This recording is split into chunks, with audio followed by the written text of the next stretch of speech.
उपजाति छंद के विषय में पढ़ते हैं। उपजाति छंद एक समवृत्त है। इसके प्रत्येक चरण में 11 अक्षर होते हैं। उपजाति छंद का लक्षण है अनंतरोदीरित लक्षम भाजौ पादौ यदीया उपजातयस्तः इत्थं किलान्यासु अपि मिश्रितासु वदन्ति जातिषु इदमेव नाम। इसका तात्पर्य प्यारे बच्चों, उपजाति छंद के चारों चरण इंद्र वज्रा व उपेंद्र वज्रा का मिश्रित रूप होते हैं। इन चारों में प्रायः 2 इंद्र वज्रा व 2 उपेंद्र वज्रा के चरण होते हैं, किंतु 4 में से एक भिन्न हो तो भी वह उपजाति छंद ही होता है। अनंतरोदीरित लक्षण भाजो, जो पहले लक्षण कहे गए थे इंद्र वज्रा और उपेंद्र वज्रा के, वो लक्षण जो है भागी होते हैं इसमें, ठीक है ना।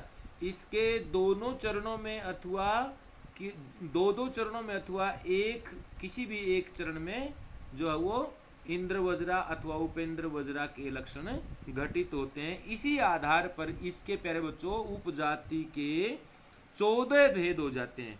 और ये 14 भेद इस प्रकार हैं: कीर्ति, वाणी, माला, शाला, हंसी, माया, जाया, बाला, आर्द्रा, भद्रा, प्रेमा, रामा, रिद्धि और सिद्धि। ये सारे उपजाति के भेद हैं जो इसी आधार पर चरणों की विभिन्नता के आधार पर बनते हैं। पहले बच्चों इसका उदाहरण देखिए उपजाति का, बड़ा सरल सा उदाहरण है।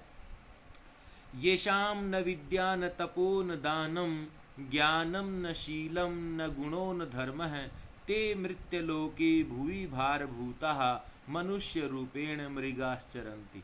देखिए प्यारे बच्चों, यहाँ पर इंद्र वज्रा का जो लक्षण होता है, जैसा कि हमने पहले वीडियो में आपको बताया, तौ जगऊ गह, शायद इंद्र वज्रा यदि तौ जगऊ गह, तो यहाँ पर देखिए 4 चरण बनते हैं। एक यहाँ तक है और एक फिर दूसरा यहाँ तक है, तीसरा यहाँ तक और चौथा यहाँ तक है। यहाँ पर देखिए ये तगन है, ये तगन है, ये जगन है और 2 गुरु हैं, तो ये यहाँ पर हो गया इंद्र वज्रा। और यहाँ पर देखिए ये भी तगन है, ये जगन है और 2 गुरु हैं, तो ये भी क्या कौन सा हो गया? इंद्र वज्रा। यहाँ पर देखिए ये भी क्या है? इंद्र वज्रा है। ते मृत्युलोके भुवि भारभूता, किंतु मनुष्य रूपेण मृगाश्चरन्ति, यहाँ पर शुरू में क्या आ गया? जगन आ गया। तो ये किसका उदाहरण हो गया? ये उदाहरण हो गया उपेंद्र वज्रा का। यानी कि इसके एक चरण में उपेंद्र वज्रा है, 3 चरण में इंद्र वज्रा है, अतः यह उपजाति का उदाहरण है। पहले बच्चों इसके उदाहरण और भी लिखे हैं, लेकिन हमें उदाहरण ऐसे करने चाहिए कि भगवान का नाम भी आ जाए और हमें छंद का उदाहरण भी याद हो जाए। तो ऐसा एक उदाहरण प्यारे बच्चों ये है: कर्पूर गौरम करुणावतारम संसार सारम भुजगेन्द्रहारम सदा वसंतम हृदयारविंदे भवम भवानी सहितम नमामि। तो प्यारे बच्चों ये था हमारा उपजाति छंद। इसके पश्चात हम अगला छंद करते हैं। प्यारे बच्चों ये वंशस्थ छंद है। यह भी एक समवृत्त है। इसके प्रत्येक चरण में 12 अक्षर होते हैं। इसका लक्षण है वदंती वंशस्थ विलम जतौ जरौ। इसको इस प्रकार से भी लिख सकते हैं: जतौ तु वंशस्थम उदीरितम जरौ। कहने का तात्पर्य है कि इसमें वंशस्थ छंद जो होता है, इसमें गण चिन्ह इस प्रकार से होते हैं। गण पहला जगण होता है, फिर तगण होता है, फिर जगण होता है और फिर रगण होता है। इसी प्रकार ये जतऊ जरू को भी देखें तो जगण, तगण, जगण और रगण। तो यहाँ पर भी प्यारे बच्चों जैसा कि मैंने बताया था, ये उदाहरण जो है हमें इस प्रकार के करने चाहिए जो हमारे दोहरे उद्देश्य की पूर्ति करें, भगवान का नाम भी आ जाए और हमें छंद का एक उदाहरण भी याद हो जाए। इसका सबसे सरल सा उदाहरण है: गजाननं भूतगणादिसेवितं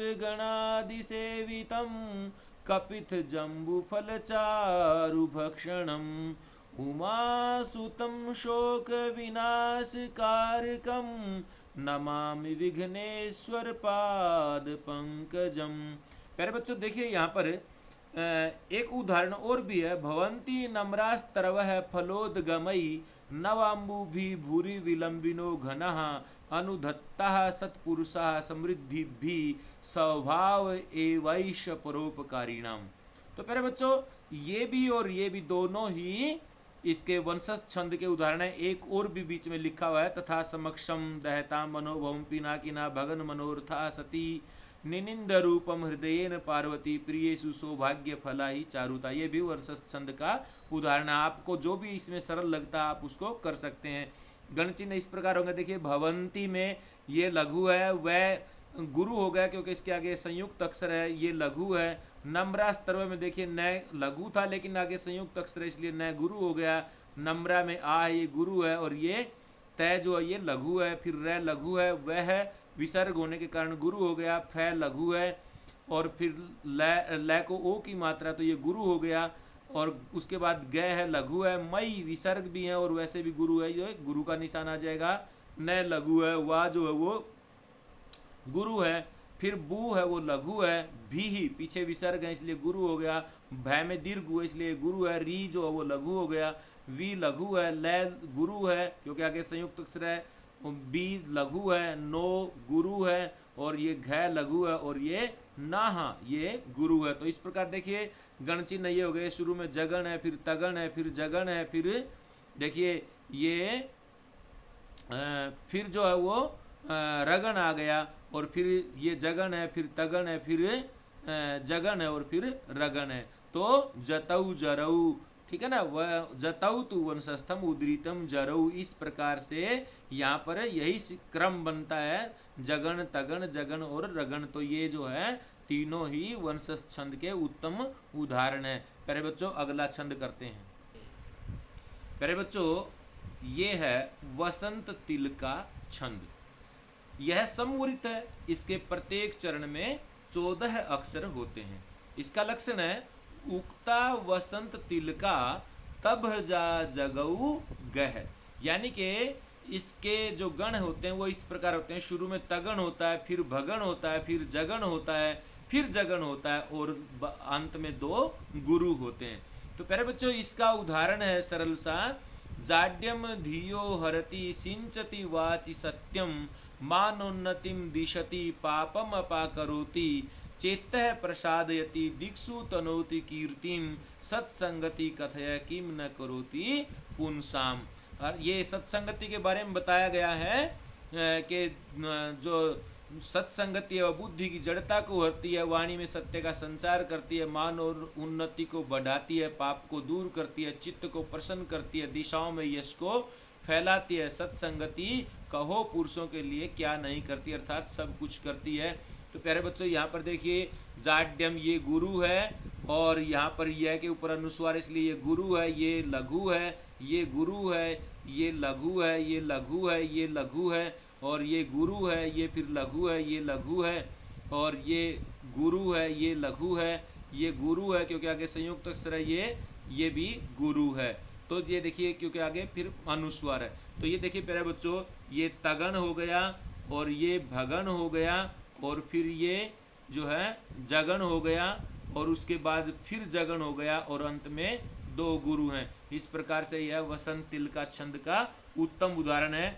इसके साथ साथ में ये एक बहुत आसान 10वीं कक्षा का मणि का जो पुस्तक है उसमें होता था। काव्यम करोमि नहीं चारुतरम करोमि यत्नात् करोमि यदि चारुतरम करोमि भूपाल मौली मणि मंडित पादपीठ हे सासांक कवयामी वयामी यामी। इसमें भी वसंत तिल का जो वो छंद है। और ये आगे जो 2 श्लोक दिए हुए हैं, पापान निवारति योजिते हिताय गुह्यान निगूहति गुणान प्रकटीकरोति आपदगतम च न जहाति ददाति काले सन्मित्र लक्षणम इदम प्रवदन्ति संतः। ठीक है। इसके बाद अंत में निंदन्तु नीति निपुणा यदि वास्तुवन्तु लक्ष्मी समाविशतु गच्छतु वा यथेष्टम अद्यैव मरणमस्तु युगान्तरे वा न्यायात् पथ प्रविचलन्ति पदम न धीरा।